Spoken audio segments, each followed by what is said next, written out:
She wasn't looking for him. He wasn't looking for anyone. But the moment Ione Mercer walked into BECKETT ROURKE's boardroom, something shifted that neither could control. She's strong, brilliant, and refuses to be invisible. He's a billionaire CEO who's spent 15 years building walls around his heart. One meeting, one glance, one impossible connection that will force him to choose between the company he built from nothing and the woman who makes him feel alive again. When the board gives him an ultimatum, his answer will change everything. Hi there. Tell us where you're watching from in the comments. We love connecting with you, and please subscribe. Your support truly makes a difference. The meeting room on the 14th floor had floor-to-ceiling windows that framed the San Francisco Bay like a postcard no one bothered to look at anymore. Ione Mercer stood near the far wall, tablet in hand, watching the room fill with executives who moved with the practiced ease of people who'd never had to prove themselves twice. She'd been in this building for 3 weeks. Temporary assignment, they'd said. Strategic support during a delicate internal restructuring. The kind of language that meant someone higher up didn't trust the current team to handle it without supervision. Ione didn't mind. She was good at walking into rooms where she didn't belong and making herself necessary. Her presence was something people noticed without quite understanding why. She wasn't loud, didn't dress to stand out. Today, a charcoal blazer over a cream silk blouse, tailored pants, low heels that didn't announce her arrival. Her dark hair was pulled back in a way that suggested precision rather than effort. But there was something in the way she held herself, the steady way her gaze moved across a room, that made people second-guess their first impression. She wasn't trying to be noticed. She simply refused to disappear. The door opened without fanfare, and the room's energy changed instantly. Conversations dropped mid-sentence. Phones were slipped into pockets. Backs straightened.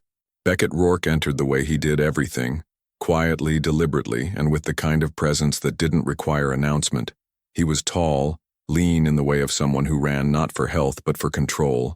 His suit was expensive but understated, charcoal gray that matched the San Mateo fog rolling in outside, dark hair touched with silver at the temples, clean-shaven, eyes that took in everything and gave back nothing. He moved to the head of the table without looking at anyone directly, set down a single leather portfolio, and remained standing. "Let's begin," he said. His voice was even, measured, the kind of voice that never had to raise itself to be heard. The presentation started. Revenue projections, market analysis, risk assessment. Ione had reviewed all of it the night before, flagged 3 inconsistencies, prepared contingency questions. She stood in her position by the wall, tablet at her side, watching not the slides but the people.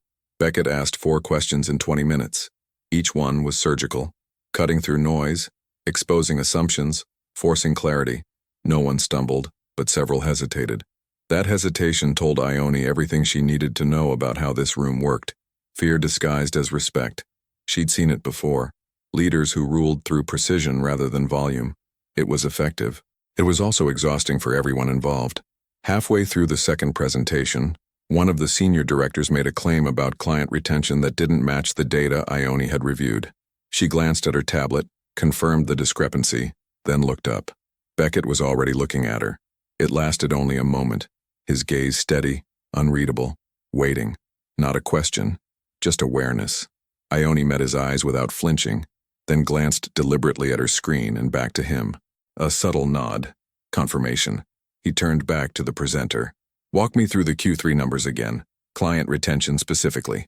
The director faltered, shuffled notes, started to backtrack. BECKETT didn't interrupt. He waited, patient and immovable, until the truth came out on its own. The numbers had been optimistic projections, not actual data. "Revise and resubmit by end of day," BECKETT said. His tone didn't change, didn't need to. "Accurate figures only." The director nodded, face flushed. The meeting continued. But something had shifted in the room. Several people glanced toward Ione, brief, evaluating looks. She ignored them, kept her expression neutral, her posture relaxed. When the meeting ended, the room emptied quickly. Executives gathered their materials and left in pairs, voices low. Ione stayed where she was, making notes on her tablet, letting the space clear. She sensed him before she heard him. "You didn't say anything." Ione looked up. BECKETT stood near the window, hands in his pockets, watching her with the same quiet attention he'd given the presentations. Up close, She noticed details the distance had softened, the faint lines at the corners of his eyes, the way his jaw held tension even when his face remained calm. "I didn't need to," she said simply. "Most people would have. I'm not most people." The corner of his mouth shifted, not quite a smile, something closer to acknowledgement. "No," he said. "You're not." Silence settled between them, but it wasn't uncomfortable. Ione had learned early that silence revealed more than conversation ever could. People filled quiet spaces with nervousness, with explanations, with the need to be liked. She simply waited. Beckett moved closer, stopping a few feet away. Professional distance, appropriate. But there was something in the air between them that made the space feel smaller than it was. "You've been here 3 weeks," he said. "What do you think? About the company, the structure, the people?"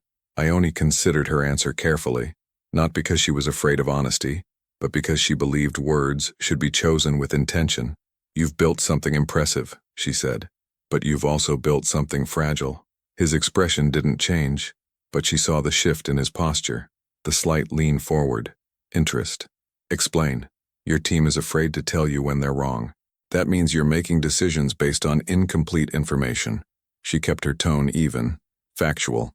"Eventually that catches up, and you think you can fix that." "I think awareness is the first step toward change," she said. "What happens next isn't up to me." Beckett studied her for a long moment. Most people would have looked away by now, would have softened their stance, laughed it off. Ione held his gaze steadily, neither challenging nor retreating. "You don't seem particularly concerned with what I think of your assessment," he said. "Should I be? Most people are." "You keep saying that," Ione said. A hint of amusement touched her voice. "Maybe you surround yourself with the wrong people." Something flickered across his face. Surprise, maybe, or something deeper. He turned toward the window, looking out at the bay where sailboats drifted like thoughts that couldn't quite form. "I don't usually ask for opinions I haven't requested," he said quietly. "I know. That's why I waited for you to ask." He turned back to her, and for the first time since she'd entered this building 3 weeks ago, Ione saw something beyond the controlled exterior. Not vulnerability exactly, but curiosity. The kind that unsettled because it couldn't be managed or predicted. "Have dinner with me," he said. The words landed in the space between them like something neither had expected. Ione felt the weight of the invitation, not the words themselves, but what they represented. The shift from professional to personal. The crossing of a line that, once crossed, couldn't be uncrossed. She should have said no, should have deflected with humor or redirected to work, should have maintained the boundary that protected both of them. Instead, she heard herself say, "When?" "Tonight, 7 o'clock. There's a place near the harbor. I'll meet you there." Beckett nodded slowly as if confirming something to himself. He picked up his portfolio, moved toward the door, then paused. "Ione." She looked up. "I don't do this," he said. "Neither do I." He held her gaze for one more moment, then left. Ione stood alone in the empty meeting room, the city stretching out before her through the windows. The bay sparkled in the afternoon light. Sailboats moved in silence. Everything looked the same as it had an hour ago, but she knew better. She'd just accepted an invitation that would change everything, not because of what might happen at dinner, but because of what had already happened in this room. The way he'd looked at her, the way she'd looked back, the way neither of them had looked away first. Ione gathered her things, smoothed her blazer, and walked toward the elevator. Her reflection caught in the polished chrome doors as they closed. Composed, professional, entirely in control. Inside, her heart was beating just a little bit faster than it should, and for the first time in a very long time, Ione Mercer wasn't entirely sure what would happen next. She smiled. Ione arrived at the restaurant at exactly 7 o'clock. Not early enough to seem eager, not late enough to play games. She didn't believe in manufactured mystery. Either you showed up as yourself, or you were already pretending. The place was tucked into a quiet corner near the harbor, the kind of restaurant that didn't need to announce itself. No neon signs, no crowds waiting outside, just a weathered wooden door, warm light spilling through frosted windows, and the faint sound of jazz drifting into the evening air. She'd changed after work, not dramatically but deliberately. A deep navy dress that moved when she did, simple and elegant. Hair down now, falling just past her shoulders in soft waves. Minimal jewelry. She looked like herself, just softer, more open. The hostess greeted her with a knowing smile. "Ms. Mercer?" Mr. Rourke is already here. Of course he was. Ione followed her through the restaurant, past tables where couples leaned close and quiet conversations hummed beneath the music. The space felt intimate without being crowded, romantic without trying too hard. Beckett sat at a corner table near the windows overlooking the water. He'd removed his suit jacket, rolled his sleeves to his forearms. The gesture made him look different, less CEO, more man. He was reading something on his phone, but looked up the moment she approached, as if he'd sensed her presence before seeing it. He stood, old-fashioned manners that surprised her. "You came," he said. "You thought I wouldn't? I thought you might reconsider." He pulled out her chair, waited until she was seated before returning to his own. "Most people reconsider me." Ione settled into her seat, accepting the menu from the hostess without looking at it yet. "That sounds lonely." The observation landed between them, quiet and true. Beckett's expression shifted, not quite surprise, but something close to it, like she'd said something no one else had thought to say. "It's practical," he said finally. "Those aren't the same thing." A waiter appeared, poured water, described specials neither of them would remember. Beckett ordered wine without asking her preference. A Pinot Noir she would have chosen herself. She noticed, filed it away. When they were alone again, he leaned back slightly, studying her in that way he had.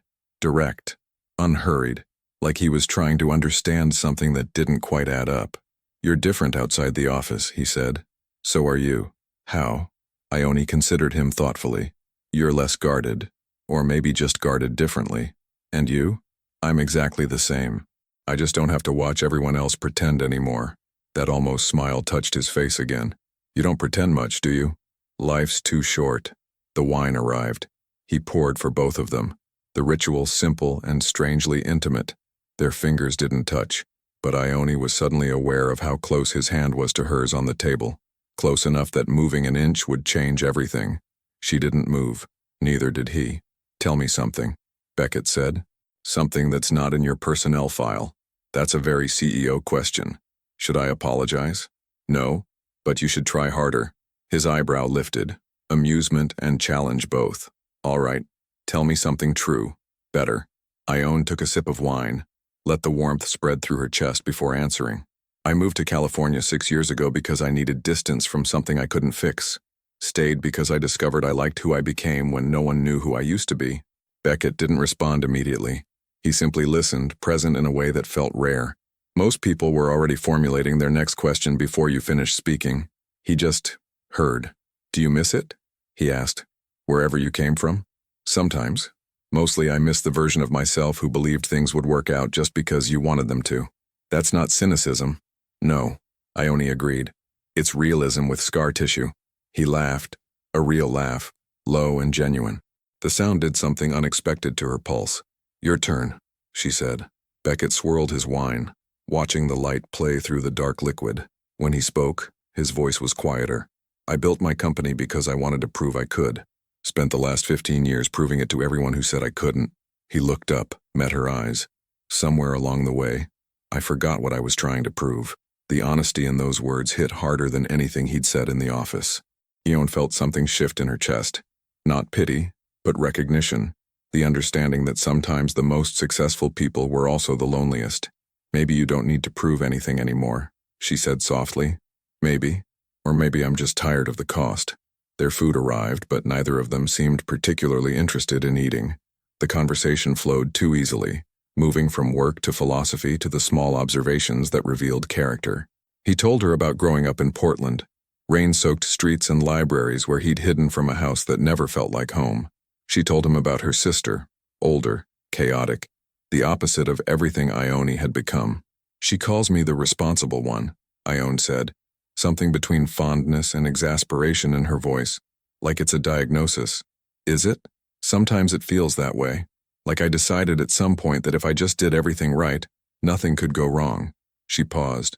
"Turns out life doesn't work like that." "No," Beckett agreed. "It doesn't." The jazz shifted to something slower.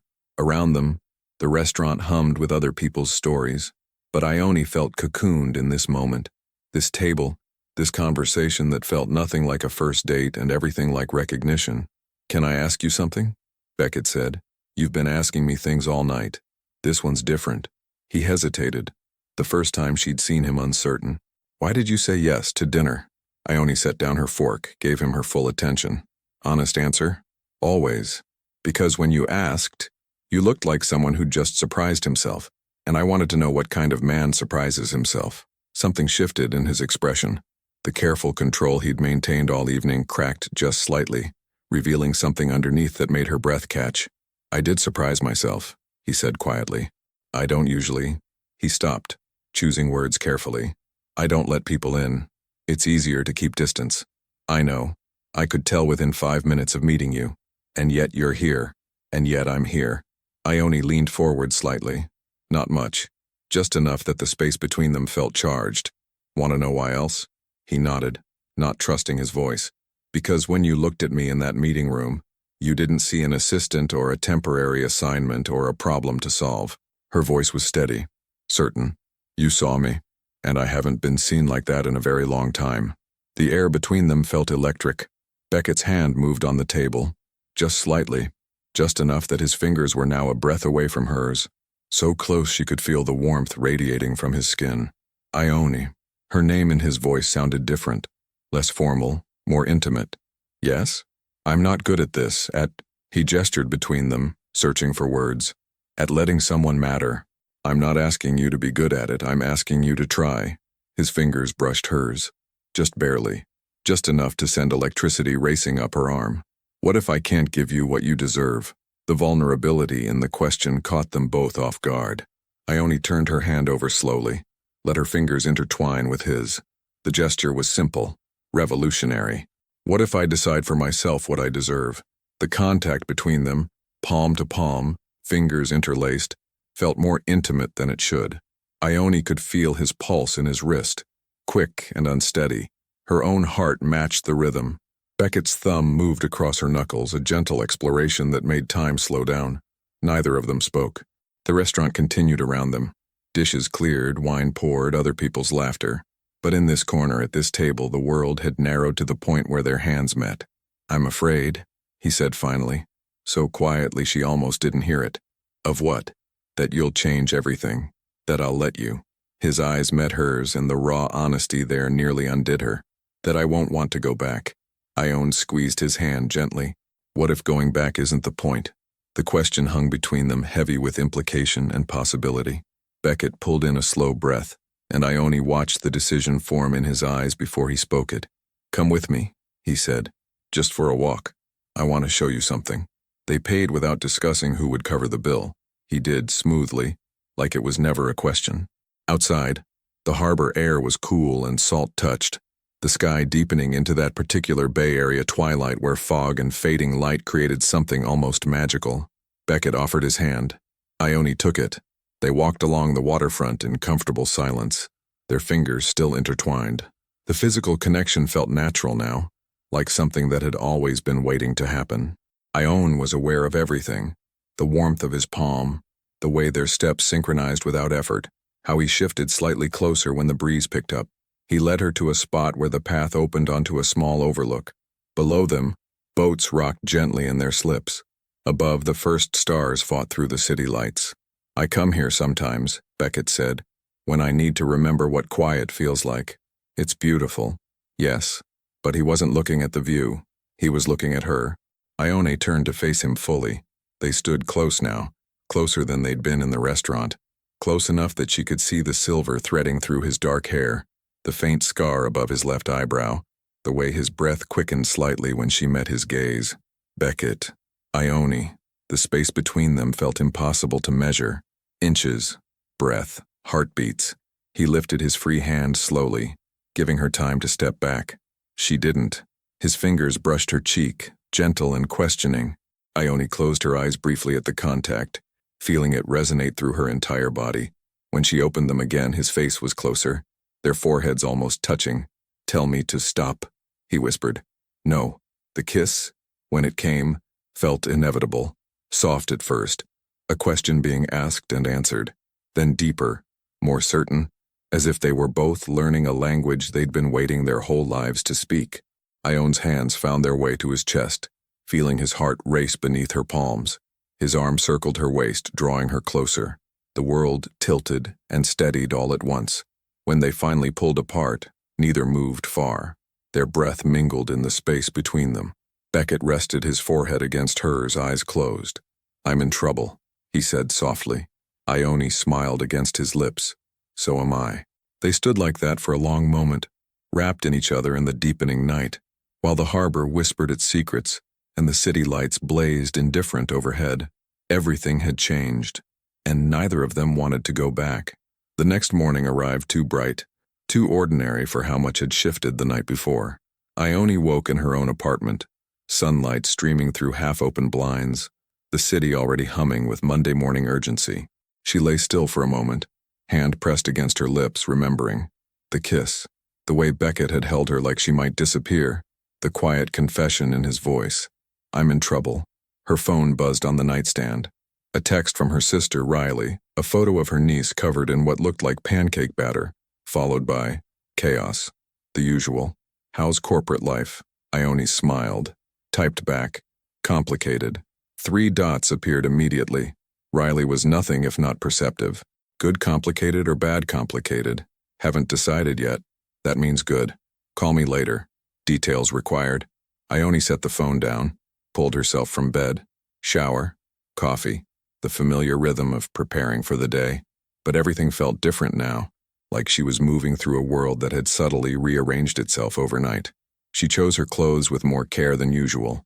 A burgundy blouse, tailored black pants, heels that made her feel grounded, professional, capable, as if dressing the part might help her navigate whatever came next.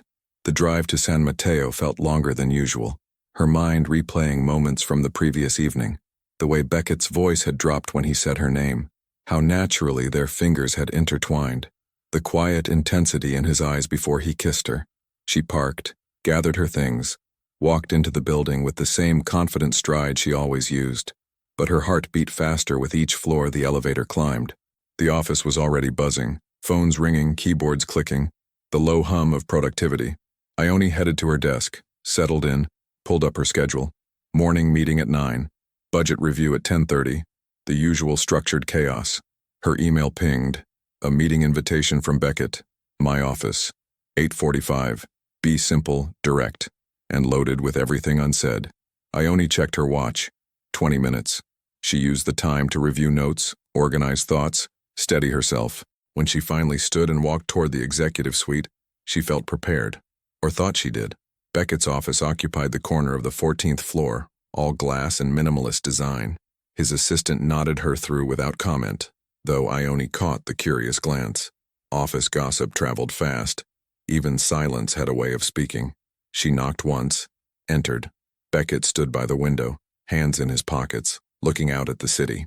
He turned when she entered, and the expression on his face made her breath catch. Not the controlled CEO mask. Something rawer, more uncertain. "Close the door," he said quietly.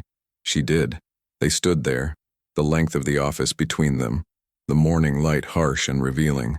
Ione could see the tension in his shoulders, the way his jaw tightened as if he was fighting with words that wouldn't cooperate. "I didn't sleep," he said finally. "Neither did I. I kept replaying everything, trying to figure out if I'd made a mistake." His voice was steady, but his eyes betrayed him. "Came to the conclusion that I don't care if I did." Ione moved closer, slowly. "Regrets?" "None. That's what scares me." He ran a hand through his hair, an uncharacteristic gesture that revealed his unease. "I built everything in my life on control, Ione, on knowing exactly what to expect and when. You've dismantled that in less than a month. I didn't do anything. You let me in. I know. That's the problem." But he said it like it was the solution. She stopped a few feet away, close enough to see the shadows under his eyes, evidence of his sleepless night. "So what happens now? Honestly, I have no idea." A rueful smile touched his lips. "First time I've said that in 20 years. How does it feel?" He considered the question seriously. Terrifying, liberating, both at once. Ione closed the remaining distance between them. She could feel the pull, magnetic and undeniable. "We need to be smart about this. The office, your position, my assignment. I know. People will talk. They already are." He reached for her hand, the gesture now familiar, already necessary. "I transferred your supervision to the CFO this morning, effective immediately.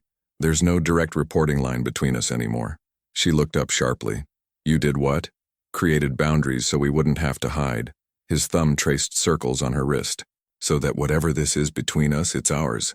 Not something we have to justify to HR. The thoughtfulness of the gesture, the care he'd taken to protect both of them, it moved her more than any words could have. That was fast, she said softly. I've been awake since 3 in the morning, had plenty of time to think. Ione stepped closer, eliminating the last bit of distance. Their bodies didn't touch, but the space between them felt charged. What else did you think about?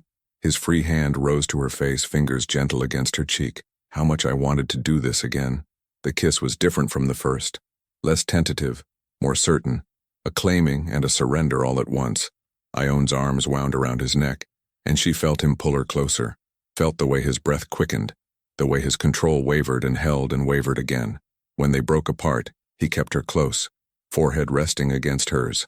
This is dangerous, he murmured. I know. I don't know how to do this halfway. Then don't. He pulled back to look at her, searching her face. You're sure? I'm here, aren't I? Something in his expression shifted, relief and determination, and something deeper that he wasn't ready to name yet. Have dinner with me again. Tonight. My place this time. The invitation carried weight. His place meant privacy, intimacy, a different level of trust. Ione felt the significance of it settle in her chest. Okay, she said. Okay. He smiled then, genuine and unguarded, and she realized how rare that expression was, how much it meant that he was giving it to her.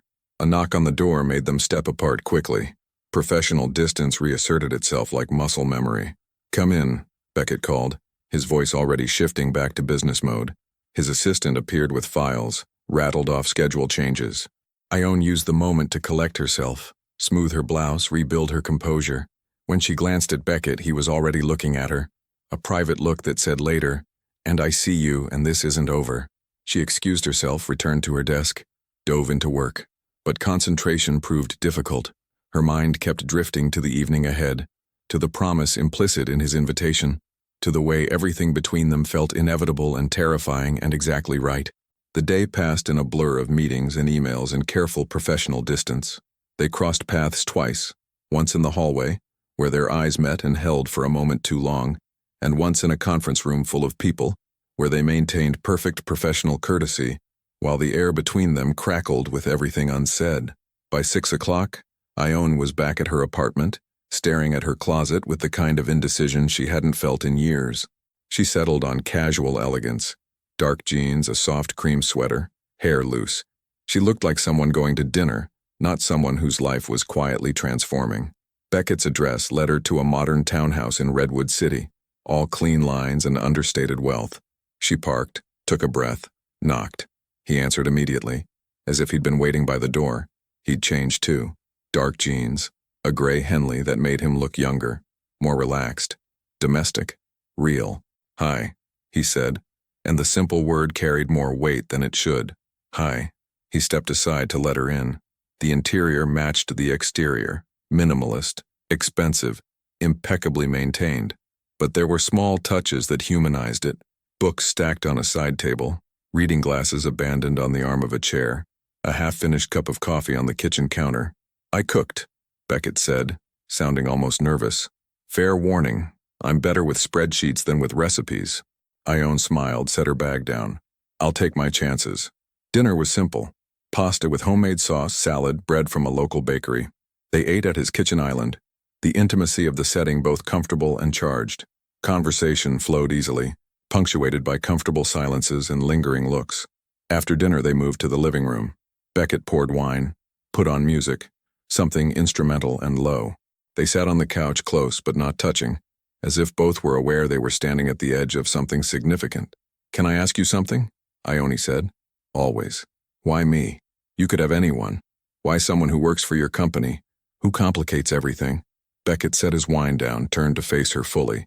Because you're the first person in 15 years who looked at me and saw past the title. Because you don't need me to be anything other than what I am. He paused, choosing words carefully. Because when I'm with you, I remember what it feels like to want something more than success. The honesty in those words knocked the breath from her lungs. I'm not easy, she warned quietly.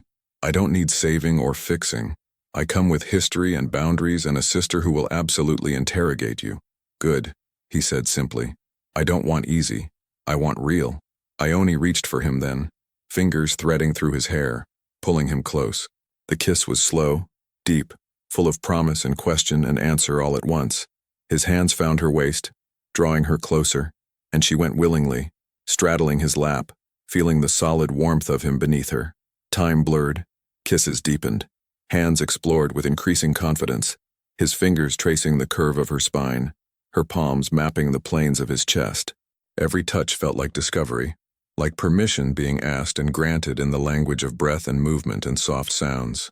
Ione, he whispered against her neck, and the way he said her name, reverent, desperate, made her arch into him. I'm here, she breathed back. He stood, lifting her with him, and she wrapped her legs around his waist instinctively. He carried her down the hallway, pausing to kiss her against the wall, his control visibly fraying with each passing moment. They made it to his bedroom, a room she registered only vaguely through the haze of want.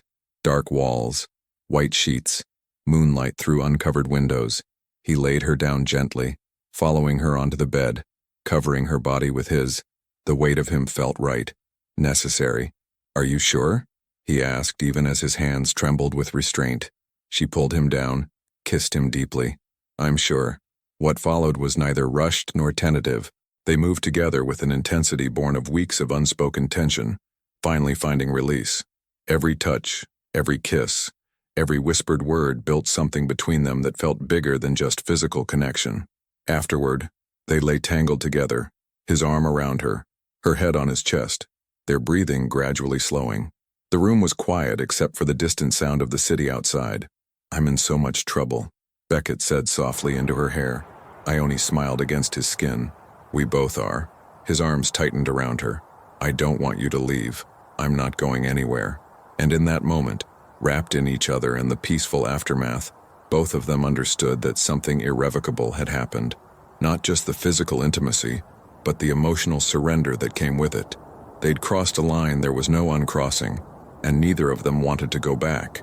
Ione woke to unfamiliar ceiling and the warmth of someone beside her. The disorientation lasted only a moment before memory flooded back. Beckett's townhouse, the way he'd looked at her across the dinner table, the inevitable pull that had led them here, to his bed, to this quiet morning where sunlight filtered through sheer curtains and the world felt suspended. She turned her head carefully. Beckett was still asleep, one arm draped across her waist, his face relaxed in a way she'd never seen during waking hours. The sharp edges of control had softened. He looked younger, almost peaceful. Ione allowed herself the luxury of simply watching him. In sleep he was just a man, not a CEO, not a billionaire, not someone the business world whispered about in boardrooms. Just Beckett, breathing steadily beside her, trusting enough to be vulnerable. Her phone buzzed somewhere in the living room, probably Riley, demanding details. Ione ignored it. This moment felt too fragile to interrupt. Beckett's eyes opened slowly, and for a heartbeat he seemed surprised to find her there. Then his expression shifted into something softer, something that made her chest tighten. Hi, he said, voice rough with sleep. Hi yourself? His arm tightened around her waist, pulling her closer. You stayed? Did you think I wouldn't? I hoped you would. There's a difference. He pressed a kiss to her forehead, gentle and unhurried. What time is it? Early. We have time. Time for what? Ione smiled against his chest. Whatever we want. They lay there in comfortable silence, limbs tangled, neither in a hurry to face the reality waiting beyond this room. Eventually, though, the morning insisted on its presence. His phone alarm, the brightening light, the awareness that the world wouldn't pause just because they wanted it to. I need to be in the office by 8, Beckett said reluctantly. Board meeting. And I have the budget review. Ione traced lazy patterns on his chest. We should probably get up. Probably. But neither of them moved. Finally, Beckett shifted, propping himself on one elbow to look down at her. His hair was mussed, his expression serious despite the intimacy of their position. I want you to know something, he said carefully. Last night, it wasn't casual for me. I don't do this. Any of this. I know. And I need you to understand that this changes things. For me. His hand cupped her face, thumb brushing her cheekbone. I don't know exactly what this is yet, but I know I want to figure it out. With you. The vulnerability in those words, the courage it took for someone like him to say them, it moved her profoundly. I want that too, she said softly. But we need to be realistic. Your company, my position, the optics. I handled the reporting structure. As far as anyone's concerned, we're both adults making adult decisions. His voice was firm. I won't hide this, not from anyone who matters. Your board might have opinions. The board doesn't run my personal life. He kissed her gently. Neither does anyone else. Ione searched his face, finding only certainty there. Okay, but we still need to be smart. Professional at work. Careful about boundaries. Agreed. He grinned suddenly, boyish and unexpected. Though I make no promises about the quality of my professional distance when you walk into a room. She laughed, shoving his shoulder. You're ridiculous. Only with you. They eventually made it out of bed, navigating the strange intimacy of a first morning after. Beckett made coffee while Ione showered, lent her a t-shirt that smelled like him when she realized her clothes from last night wouldn't survive the walk of shame. They moved around each other in his kitchen with surprising ease, as if they'd been doing this for years instead of hours. I'll drive separately, Ione said, accepting the coffee mug he handed her. Less complicated, practical as always. One of us has to be, but she smiled when she said it. At the door, Beckett pulled her close for one more kiss. Longer than it should have been, deeper than was wise given their timelines. When they finally broke apart, both were breathing harder.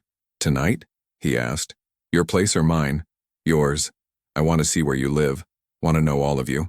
The earnestness in his voice made her heart skip. Okay, 7 o'clock, fair warning it's smaller than this. I don't care if it's a closet. If you're there, it's where I want to be. Ione left before she could do something foolish like suggest they skip work entirely. The office felt different now. Or maybe she was different.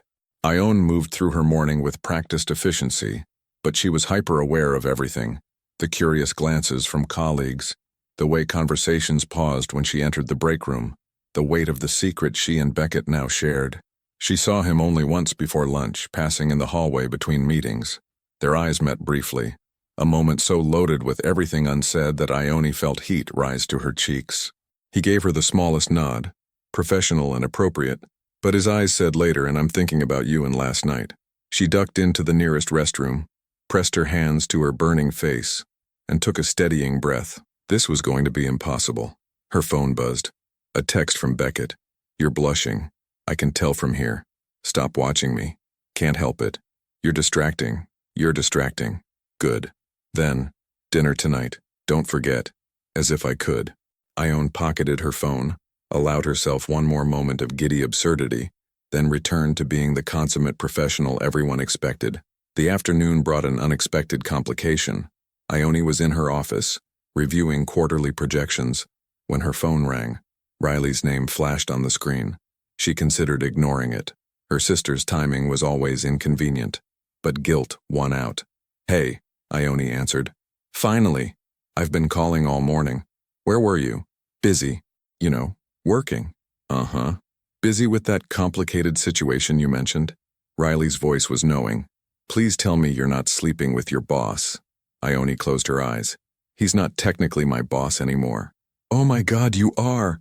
Riley's shriek was loud enough that Ione had to pull the phone away from her ear. Details. Now. All of them. Riley, is he good-looking? Please tell me he's not some 50-year-old with a comb-over. He's 48. And no comb-over. 48? Ione. But there was delight in Riley's voice, not judgment. Okay, I'm listening. What's he like? Ione found herself smiling despite her better judgment. He's intense, smart, complicated. Says things he doesn't know how to take back. So basically you in male form. Not exactly. Ione hesitated, then added quietly, he sees me, Riley. Really sees me. The line went silent. When Riley spoke again, her voice was softer. That's big. I know. You scared? Terrified. Good. Means it matters. Riley paused. He treating you right? More than right. He's... Ione struggled for words. He's trying. Really trying. For me. Then I like him already. When do I get to meet him? Let's survive the first week before we start planning family introductions. Riley laughed. Fair. But Ione, I'm happy for you. You deserve this.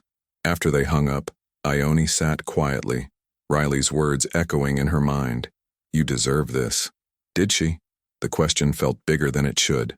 Her phone buzzed again. This time an email from Beckett with the subject line, "Unnecessary meeting." She opened it to find a single sentence, "Missing you feels unprofessional." Ione typed back, "Then stop being so professional."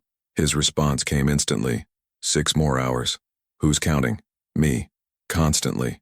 She was smiling at her screen when someone knocked on her door, one of the junior analysts, bringing files for review. Ione schooled her expression, dove back into work, but the warmth in her chest remained. 7 o'clock arrived both too slowly and too quickly. Ione had gone home early to prepare, cleaned her apartment, changed into comfortable clothes, attempted to calm her inexplicable nerves. Her place was modest compared to Beckett's townhouse. 1 bedroom, open kitchen, living room with mismatched furniture she'd accumulated over the years. But it was hers, and showing it to him felt more intimate than anything they'd done so far. The knock came precisely at 7. Beckett stood in her doorway holding wine and looking almost nervous, an expression so at odds with his usual composure that it made her fall a little harder.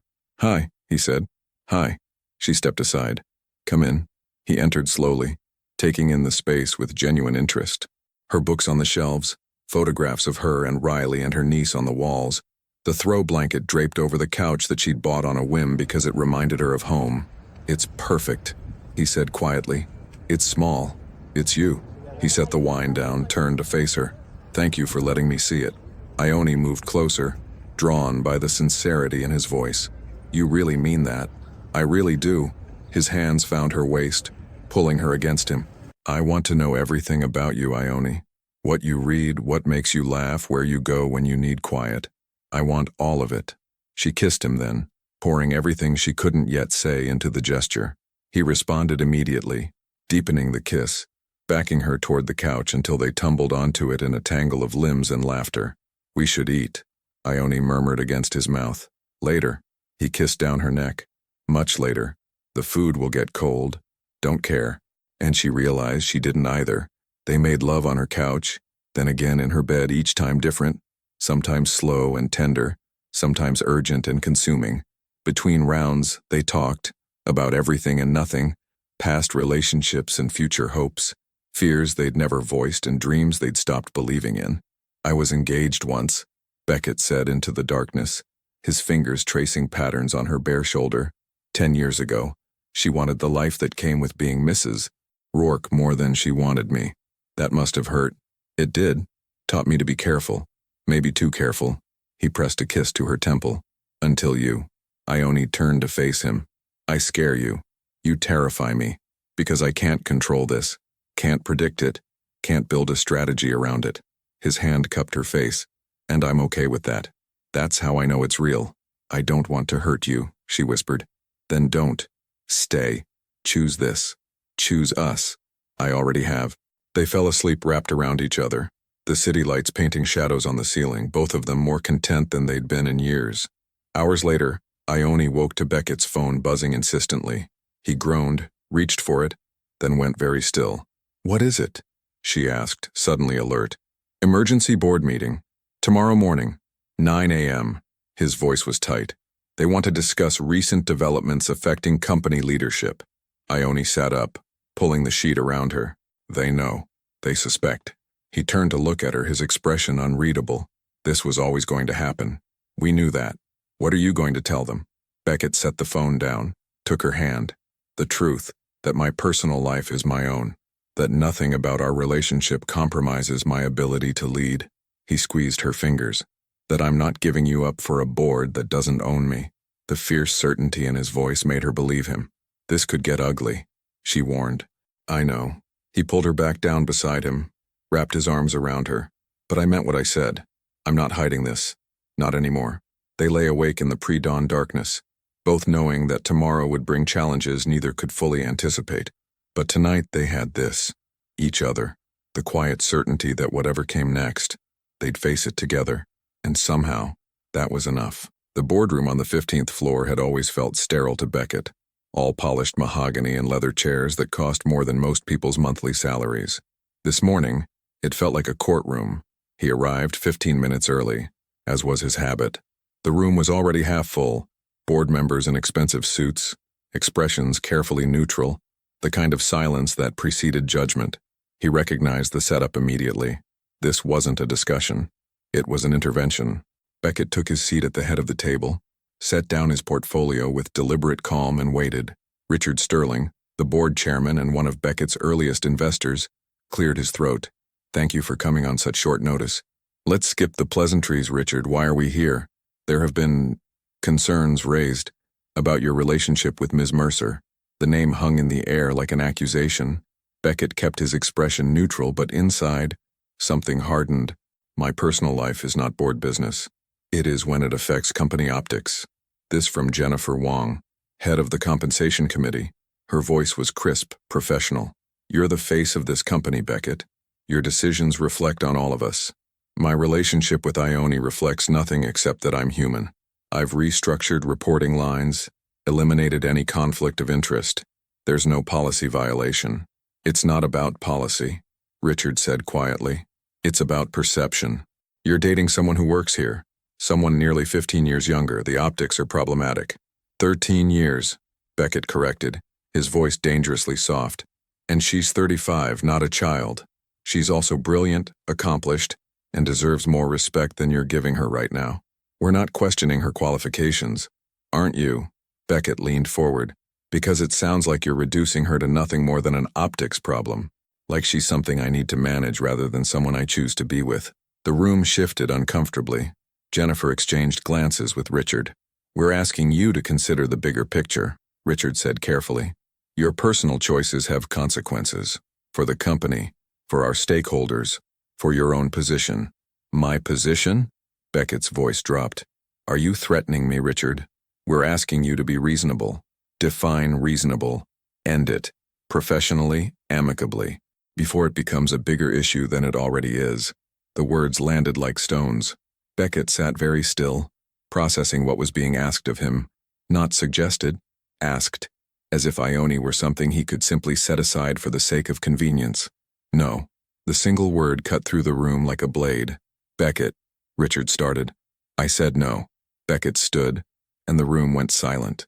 "I built this company from nothing, turned an idea into a billion-dollar enterprise, brought each of you returns that exceeded every projection, and now you're sitting here telling me to end a relationship because it might be inconvenient for your quarterly reports?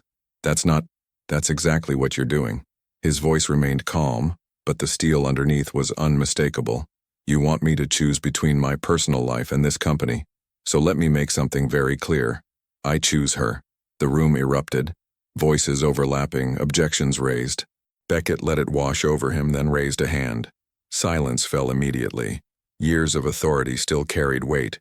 "Here's what's going to happen," he said. "I'm going to continue running this company the way I always have, with integrity, focus, and results. And I'm going to continue my relationship with Ione because she matters to me more than your comfort level. If that's unacceptable to this board, then I suggest you start looking for my replacement." "You can't be serious," Jennifer said. "I've never been more serious about anything in my life." Richard stood slowly. "Beckett, be reasonable. You're talking about walking away from everything you've built." "No, I'm talking about refusing to sacrifice something real for something that's only ever been work." Beckett met his eyes steadily. "I love this company, but I won't let it cost me the first person in 15 years who's made me remember what it means to be alive." The words hung in the air, raw and honest. Several board members looked away. Richard's expression shifted, something between understanding and resignation. "Then I think we need to put this to a vote," Richard said quietly. "Vote on what? My personal life? My ability to lead?" Beckett shook his head. "Go ahead. But know this. If you vote me out over this, I'll make sure every tech publication knows exactly why. Good luck explaining to your investors that you removed a CEO who tripled company value because he fell in love." The threat was clear. The room fell silent. Finally, Thomas Chen, the oldest member of the board, spoke for the first time. "Perhaps we're approaching this wrong." His voice was thoughtful, measured. "Beckett has given us no reason to doubt his leadership. His personal life, managed properly, shouldn't impact business operations. Perhaps what we need is transparency, not termination." The shift in the room was palpable. Richard looked at Thomas, then back at Beckett. "What do you propose?" Richard asked. "Simple disclosure, acknowledgement of the relationship in appropriate contexts, clear boundaries maintained at work. Continued exceptional performance. Thomas looked at Beckett. Can you commit to that? I already have. Richard sighed, the fight draining from him. This isn't how I wanted this to go. Then maybe you should have trusted me, Beckett said quietly. The meeting concluded with tense agreement. No vote, no ultimatum. Just an understanding that Beckett's personal life would remain his own as long as professional standards were maintained. It wasn't a victory exactly, but it was enough. Beckett found Ione in her office, staring at her computer screen without really seeing it. She looked up when he entered, and the fear in her eyes nearly broke him. How bad? She asked. He closed the door, crossed to her, pulled her into his arms. It's handled. She pulled back to look at him. What does that mean? It means I told them no, that I wasn't ending this, that if they couldn't accept that, they could find a new CEO. He cupped her face. It means I chose you. Tears welled in her eyes. Beckett, you can't. Your company is just a company. You're real. He kissed her forehead. They backed down, set some boundaries, asked for transparency. But the relationship stands. You risked everything. No, I would have risked everything by letting you go. His thumb brushed away a tear that escaped. You're not a complication, Ione. You're the point. She kissed him then, fierce and grateful, and full of everything she couldn't yet say. When they broke apart, both were breathing hard. I love you, she said. The words tumbled out before she could stop them. I know it's fast and probably crazy, but I do. I love you. Beckett's expression transformed, wonder and relief and joy all at once. Say it again. I love you. Again. I love you, Beckett Rourke. He kissed her deeply, pouring 15 years of loneliness and longing into the gesture. When he finally pulled back, his eyes were bright. I love you too. Have since that first meeting when you looked at me like I was just a man, not a title. He pressed his forehead to hers. You changed everything. So did you. They stood like that for a long moment, wrapped in each other in her small office, the rest of the company moving around them oblivious to the magnitude of what had just happened. What now? Ione asked softly. Now we live. We work. We figure this out together. He pulled back to look at her. I'm not promising it'll be easy. People will talk. There will be challenges. I know. But I'm promising that I'm all in, completely, no holding back. Ione smiled, the kind of smile that transformed her entire face. Then I guess we're doing this. Yeah, we really are. 3 months later, Ione stood in Beckett's townhouse, their townhouse now, since she'd moved in 2 weeks ago, watching him cook dinner with the kind of focused intensity he brought to everything. You're staring, he said without looking up. I'm appreciating. He glanced over, smiled that private smile reserved just for her. Appreciate faster. I need you to set the table. She moved to help and they worked in comfortable synchronicity, the domestic routine already familiar. Riley was coming to dinner, finally ready to meet the man who'd captured her sister's heart. Beckett was nervous, though he'd never admit it. She's going to love you, Ione assured him. You don't know that. I do. Because I love you, and Riley loves me. The math works out. He pulled her close, kissed the top of her head. When did you get so optimistic? When I met someone worth being optimistic about. The doorbell rang. Beckett took a breath, squeezed her hand, and together they went to answer it. Riley stood on the doorstep holding wine and wearing a knowing grin. So this is the infamous Beckett, and you're the famous Riley. Beckett extended his hand. Thank you for coming. Riley ignored the hand and hugged him instead. Anyone who makes my sister smile like that gets a hug, not a handshake. She pulled back, studied him critically. Okay, you're disgustingly attractive, that's annoying. Beckett laughed, surprised and charmed. I like her already. Of course you do, I'm delightful. Riley swept past them into the house. Now feed me and tell me your intentions toward my sister. The dinner was perfect, chaotic and warm and full of laughter. Riley interrogated Beckett with the enthusiasm of a protective older sister, and he handled it with surprising grace. By dessert, even Riley had to admit he was acceptable. Fine, she said, pointing her fork at him. You can keep her, but if you hurt her, I know people. Noted. Beckett took Ione's hand under the table. Though I should warn you, I have no intention of letting her go.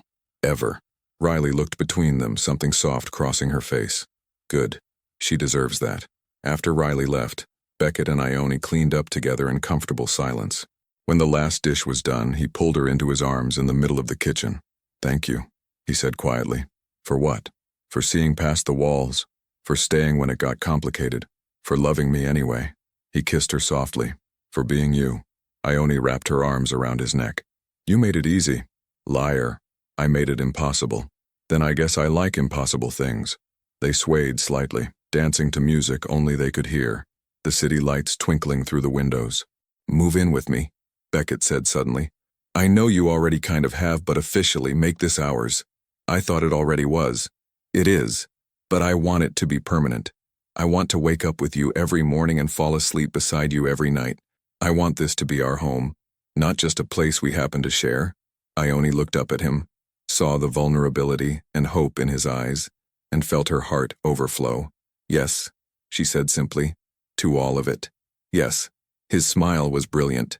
He lifted her off her feet, spun her once, kissed her until they were both laughing and breathless. I love you, he said against her mouth. I love you too. And in that moment, in that kitchen, with the whole future stretching out before them uncertain and terrifying and full of possibility, they both understood something fundamental. Control was an illusion. Plans were temporary. Life happened whether you were ready or not. But love, real love, was the one thing worth surrendering to completely. So they did. Together. 1 year later, Beckett stood at the same harbor overlook where he'd first kissed Ione. The water sparkled under the late afternoon sun, sailboats drifting like possibilities across the bay. Everything looked the same as it had that night. Everything was different. He heard her footsteps before she spoke, had learned the rhythm of her walk, the way she moved through the world with quiet confidence. She appeared beside him, slipping her hand into his without preamble, the gesture as natural as breathing now. You're thinking too hard, Ione said, leaning against his shoulder. I can hear it from here, just remembering. Good memories or dangerous ones? Both. He turned to face her, took in the sight of her in the golden light, hair loose around her shoulders, wearing the navy dress from their first dinner, eyes bright with the kind of contentment that came from being exactly where you were meant to be. Mostly good. She smiled, the kind that still made his heart stutter. What brought you here? Nostalgia, gratitude, the need to mark time. He reached into his pocket, felt the small velvet box there. His heart raced despite months of planning, despite knowing with absolute certainty what her answer would be. Ione. Something in his voice made her still. She looked at him, really looked, and he watched awareness dawn in her eyes. Beckett. He dropped to one knee. The world narrowed to this moment, this woman, this question he'd been carrying for months. Around them, the harbor continued its rhythm, waves lapping, seagulls calling, the distant sound of the city. But here in this space, time suspended itself. A year ago I stood in this exact spot and kissed you for the first time, Beckett said, his voice steady despite the emotion threatening to crack it. I was terrified, not of you, of what you represented. Change, loss of control, the possibility that if I let you in, I'd never be the same again. Ione's eyes shimmered with tears, but she didn't speak, just listened, present in that way only she could be. I was right to be terrified, because you did change everything. You walked into my life and dismantled every wall I'd spent 15 years building, made me remember what it felt like to want something more than success, to need someone more than control. He opened the box, revealing a simple platinum band with a single diamond, elegant, understated, perfectly her. You taught me that the strongest thing I could do was surrender, to love, to you. A tear slipped down her cheek. She didn't wipe it away. I don't have pretty speeches about destiny or fate. I just know that every day with you is better than any day without you, that coming home to you matters more than any board meeting, that your laugh is the best sound I've ever heard. His voice dropped, intimate and certain. I know that I want to spend the rest of my life learning new ways to love you. He took a breath, held her gaze. Ione Mercer, will you marry me? The silence that followed was loaded with a year of moments. First meetings and late-night conversations, board confrontations and kitchen dances, quiet mornings and passionate nights. Every risk taken, every wall lowered, every truth spoken. Ione sank to her knees in front of him, taking his face in her hands. You beautiful, complicated, impossible man, she whispered. Yes. Yes to all of it. Yes to forever. He kissed her then, deep and sure and full of promise. When he finally slipped the ring onto her finger, his hands trembled slightly, the only sign of how much this moment meant. I love you, he said against her lips. I love you too. She pulled back to look at the ring, then at him, eyes bright with joy and tears. Though I have to say, your timing is terrible. I'm going to ruin this dress crying. He laughed, the sound free and unguarded. I'll buy you a new one. You better. This one's special. They stayed like that for a long time, kneeling together at the edge of the harbor, wrapped in each other in the fading light. People passed by, some smiling at the obviously just engaged couple, but Beckett and Ione barely noticed. Finally, Ione said, We should call Riley. She's going to lose her mind. She's going to demand to plan the entire wedding. Probably. Ione grinned. Think you can handle that? I can handle anything as long as you're there. Sap. You're sap now. You agreed to it. She kissed him again, softer this time. Best decision I ever made. They stood hand in hand, looking out at the water. The sun was setting now, painting the sky in shades of gold and pink and purple. Somewhere in the city behind them, life continued. Deals being made, meetings being held, people chasing success and control and certainty. But here, in this moment, Beckett and Ione had found something more valuable than any of that. They'd found each other. And in the end, that was the only certainty that mattered. A final reflection. True power isn't found in control.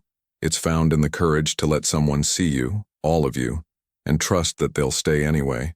It's in the moments when you choose love over fear, connection over protection, vulnerability over walls. Because the greatest risk in life isn't opening your heart. It's keeping it closed and missing the person who could have changed everything. Beckett learned to surrender control. Ione learned to accept being seen. Together they discovered that love doesn't make you weaker. It makes you brave enough to be real. The most powerful silence isn't the absence of sound. It's the moment when two hearts speak the same language without saying a word. When was the last time you allowed yourself to be truly seen by someone? Share your thoughts in the comments below. Your participation means a lot to the channel. Please share your thoughts in the comments. Thank you so much for watching until the end. If you enjoyed this story, don't forget to subscribe to the channel, leave a like, and comment your thoughts. Your participation is very important to us. See you next time.